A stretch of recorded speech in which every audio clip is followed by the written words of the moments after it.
transitioning is not so easy in this part of the world. So I feel like that decision for a career path should either be put in the hands of somebody else with you involved, or we let it alone for a longer period of time, allow you to delve into a lot of things first of all before, because once you're done with secondary school, once you write your WAEC and you write your JAM, it's done for you. You're there.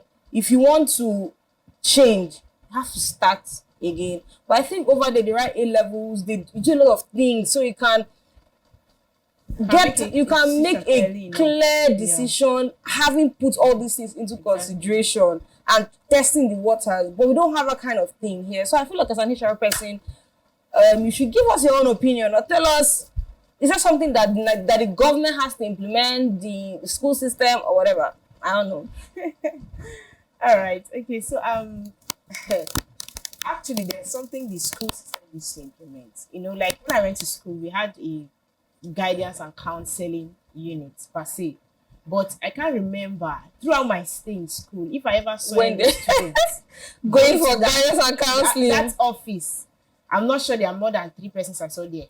All the times I went to that office, let me say the times I was there, but I didn't ever have any conversation with any of my classmates saying they want to go and see guidance and counseling. You know, so I think that unit or that department in schools need to be re-emphasized, and we need to have more professionals, career professionals, and maybe it can be a team instead of just one person, one teacher who they just fix in there and say guide students or not. Anybody that comes to just tell them, you know, this is what they're supposed to write, you know. So I think we should have a guidance and counseling team where you have some people who are not even part of the school system in that team, where you have career professionals, maybe some HR, or some people who study. There are people who study career counseling in schools. Yeah. So where there should be a session before every student write WAEC or JAM, where you have a conversation with your teachers, with these team members. You know, it can be like where you have persons, maybe a table for medicine, a table for music, a table for different kind of career stuff. You know,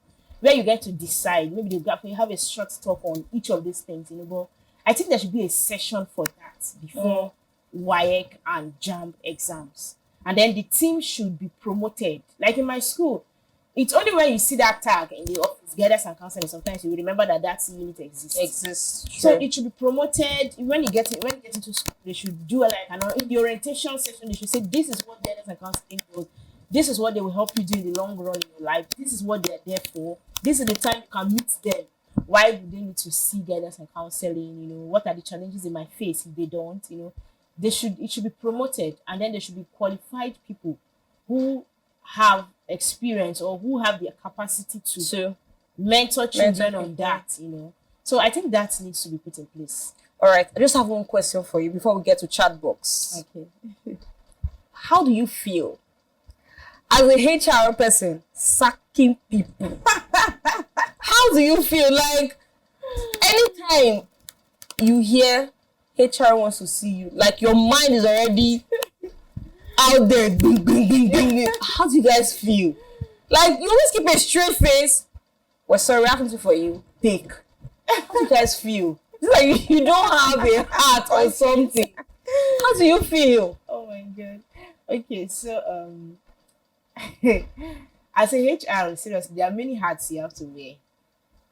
Drink when you're water. in front of Jobs come. when you're in front of the management, you are an employee. When you're in front of the employee, you are the management. So at every point in time, when you're in front of the management, you're an employee trying to cover up for the staff, but they're not there to see what you're saying. So most times people just think HR is a very useless person. I don't care about who she is, you know. And a lot of people do not love HR so at all. one thing I think, like me, I'm a very different kind of person. Personality matters also. Okay. I think in the choice of, I think HRs need to be a lot more. They need to understand that they are emotional beings, and they are dealing with people who are emotional beings. So you need to try to manage people properly. Like, all the straight face and all. I'm not that kind of person. People that know me know that I laugh a lot. In fact, I have to practice to be serious sometimes. Okay. So I think personality also matters, because some people are kind of very firm. Some people think you need to keep a straight face to tell someone something. I can tell you that you are sacked. At the same time, I will not make you feel bad that you're sacked. In fact, one of my friends recently told me that she recently sent in her resignation. I was sending her congratulations because she has already explained to me why she's leaving her job. So I think as HRs, we need to free up a little, like all those fierce attitude and all. As in it. So me, when I send in those letters, in fact, I even advise the people. I'm like, okay, so this is not the end of your life. This is, in fact, me, when I left my previous company into the company I'm working with now, it was a point for me to rethink on what I wanted to do with my life, because I knew I was supposed to have left that company, but for some reasons, you're in oil and gas, you're just enjoying the money, So sometimes leaving a particular company is strategic. At that point, you have a decision. You have the decision to make the best out of the rest of your life. You're like, okay, what did I not do well if I was sacked? And these are the things I have to engage employees with. I'm like, see, if anybody in this company, I even tell them that I can get my letter tomorrow as well. But my mind, I'm not focused on if I get my letter, how bad I will feel. I always think about what's next. What's next? This company has given me this letter. My employment has been terminated. Okay, I can make the best out of my life. I can do something else. If I want to transition, this is the time. If I want to get some experience, I can. Like, I have a friend who didn't have a job at the time. He sent an Instagram message to a CEO pitching himself. There was no offer, there was no vacancy, there was nothing. He sent a message to her on Instagram telling her how best he is at the job, telling her some of the things he has noticed on their Instagram page that are not being properly done, what he can do. And immediately they sent for him, paid his flight ticket, he traveled to Lagos, and that was how he got his job. Nice. So they are different. Like, you don't need to think like this is the end of the world. So me, I don't have an issue telling people bad news, because seriously, I've been in worse scenarios where I saw that was a perfect time for me to change things. And all right, thank you. So we have this is the time. It's the time for the chat box where we have questions from our viewers and we get to ask you. So we just pick 3 questions from all our viewers and we ask you. All right. Okay. So quick one. The first one: I've been at a job for over 7 years and I realize I'm underpaid. I'm not well paid. That's underpaid. Should I quit? Okay, amazing. Okay, so I'm going to tell a story first. I had a friend in fact, all my friends that are working, they always chat me up. Anytime they want higher pay, they want to leave, they want to exit the company and all. So I often have those kind of, because I do HR consulting, so I chat them, they consult me for all those. So he said he wants to get married. He likes the company. He's not satisfied with the pay. He has worked there long enough. I think he's close to this question. He has worked there long enough. He has also gotten another job, but he's not sure. He doesn't want to leave this job. The only issue he has is the pay. So what should he do? He was asking me. So I first asked him what's the relationship between him and his boss. He said his boss, he has an amazing relationship with his boss, his colleagues, his subordinates and all. So I said, why not have that conversation with your boss? In fact, it's even better you have another job now. So you can say something like, okay, sir, I've gotten another job in another company, and that would even tell you your relevance in the company. I've gotten a job in another company, and I'm supposed to resume next week. He was actually supposed to resume the next week. I'm not interested in the pay, since it's his salary in lieu. Like, if you're leaving, you can give 1 month notice or you leave your salary. He can leave his salary, but he would have preferred to stay in this company, but he's not comfortable with the pay, so he's leaving. Now, he knows he's very relevant. He knows his boss likes him. He knows they would prefer him to stay. But now, he's not sure of the company's... I asked him if he's sure of the company's inflow, like the cash inflow, if the company can manage increasing his pay to the level which he's asking for. He said, yes, he knows the company can do that. Then I said, okay, ask your boss. Have a conversation with your boss. And he did. At the time, his boss told him he would get back to him because he needed to speak to management and all. You know, all those management stuff. Even if you have the decision, sometimes you say management, yeah. So he told him that, and he was waiting. He told him he was resuming the next week. And at the end of the day, the management accepted to increase the pay, and he turned down the other offer from that company. So sometimes we are afraid of asking for a raise. Now, this question, the person has worked 7 years. You don't like the pay, should you quit? First of all, the question I will ask, are you comfortable with that environment? If you are, and you know that you have a good relationship with your boss, whether or not you have a good relationship with your boss, you should discuss with your boss. Send a mail. Have a conversation with your boss. If she approves it, she will tell you to send a mail. Copy the relevant persons that are supposed to be copied and wait for the response. It can be a no or yes. If it is a no and you feel like you've overstayed your welcome in the company, you can exit. If it is a yes, you've still gotten, so it's a win-win for you. It's either you leave or you stay with the current job and looking for another job, or the company accepts to raise. Because sometimes we're just afraid, even while trying to get a job, during the interview session, you're asked, how much should we pay you? You see people trying to think, I don't know if this company can pay me well enough. That's the second question. That's the second question. Okay, but just go ahead. There's no need reading it again. Okay. So is it candidates saying, I don't know if this company can pay me enough? Let me know. Let me just read it. I'm slated for an interview next week. Should I ask for a certain amount to be paid, or I should let the HR decide what my pay is? Okay. Should I allow the HR decide, or should I ask for what I want? Yeah. I don't know if you saw that trend on Twitter. Where a certain guy asked for a certain amount of salary, and the slated amount for that position was way higher. And the HR said she's going to give him what he requested.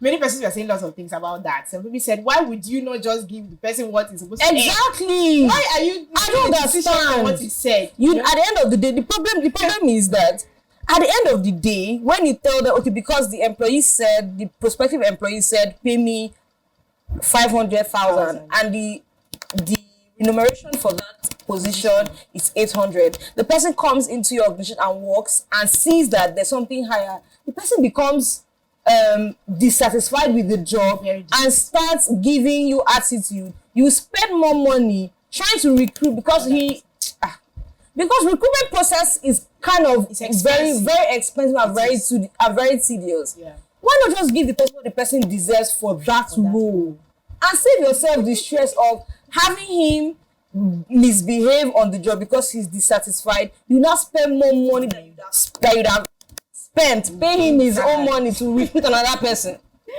Okay, so what I can tell candidates is just say what. First of all, it's advised to find out what the company does, the industry,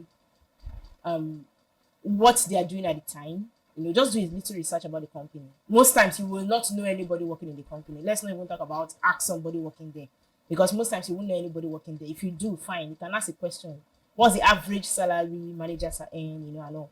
But I often advise people to consider, first of all, before you go for an interview, you should know how much is okay for your laundry, transportation, feeding, and all, and everything the amount of salary that is okay for you. I mean that the kind of salary that you would be comfortable earning. Let's say, for instance, you want to employ an admin person, and you've done your calculations and like, okay, the minimum salary for me to cover all my expenses for this position, for this job, looking at where the location is as well, is 200,000. Especially if you're living in Lagos, the expense is just too much. 200 to 50,000. And what some companies would advertise the salary, some would not. And you go for the interview, you want to say, let me not talk too much. Let you know that the company cannot pay me. Let me just say them 120. When you've done your calculation, it's like 200, 150. That is the minimum. You're not even talking about other additions to it. It's advised to just say what you want. Okay. Last question. Is there any employee protection unit in Nigeria that is working properly? Okay. Yes, there is NECA. It's called NECA. Okay. Yeah. So what does NECA mean? National Employment Commission Agency.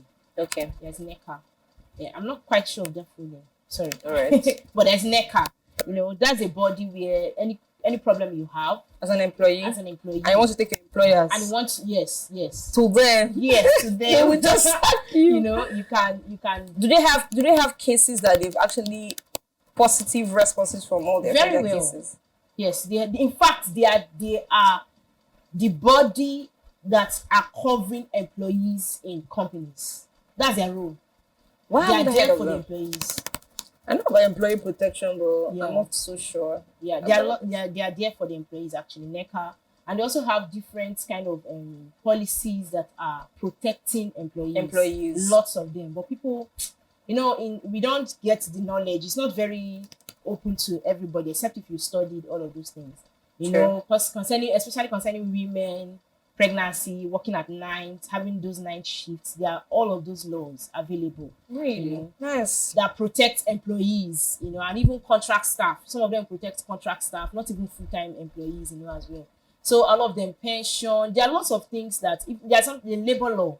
There is a labor law, and it's very available online. There is the Employee Compensation Act. All of these acts and policies are there to protect. Because I feel like a lot of employees should be. Nice question, by the way. Whoever sent it. I feel like employees should be aware of their rights, because most employers take advantage of employees. Yeah. A lot. They want your labor, and they're not willing to pay what is commensurate with what you're giving to them. Exactly. They take, in fact, seriously. It's happening everywhere. In fact, some of them, you see employers who are making you feel like you are helping. They are helping. They're helping you. And it's too if you go, have some. In fact, I had a boss who once told me that he asked some people that that he could pay less than what he's paying me, and they would do the job. And I'm like, why not bring those people and let's see the output. I didn't even say anything about that, because I know that, I'm not trying to measure value. I know that I'm good at what I do, and if you feel it's not enough, then there's no need why I'm here. Sure. So employees need to read a lot. I need to ask questions. Be open. Ask questions. If you have friends who are studying HR, or you have any question to ask, you can even put it online. Somebody else might just, some people don't even know people, and they're like, what can I do in this situation? My employer wants to have a relationship with me, saying I'm not doing my job well. Meanwhile, I know I'm doing my job well, and because of that, they don't want to promote me. All of those things, there are laws that guide employees on that. So just ask questions. We have HR bodies in Nigeria, CIPM, and Chartered Institute of Personnel Management. They're on Instagram. You can just drop a question. They will answer your questions on Instagram. So you can also ask me as well. My name is Homa Phoebe on Instagram and on Facebook. You can just drop a message. Maybe you want to go for an interview. You're not quite sure of how your response should be to a certain question. I do all of those consulting. Some of them free, and some of them are paid as well. Sure. So be open. Ask questions. Don't just stay in a company where they want to kill you, and you're just there trying to manage because of the salary. You can get another job that is better off, and there are opportunities as well. I have so many friends who are looking for jobs, and I tell them, are you on Instagram? They said no. Some other person, I tell them there are no jobs on Instagram, and I'm like, I see jobs every day. Maybe because I'm in the HR space, but I see jobs every day on Instagram, on different platforms, and they're like, where exactly are you? On LinkedIn. You're looking for a job, but you're not on LinkedIn. I'm like, are you even serious at all? So employees should learn to be open, read questions. If you can, even if you chat, send a message just drop a question on Google. Employee Act, human resource questions. Frequently asked questions on pregnant women in the office. So there are questions, there are answers for all of those things.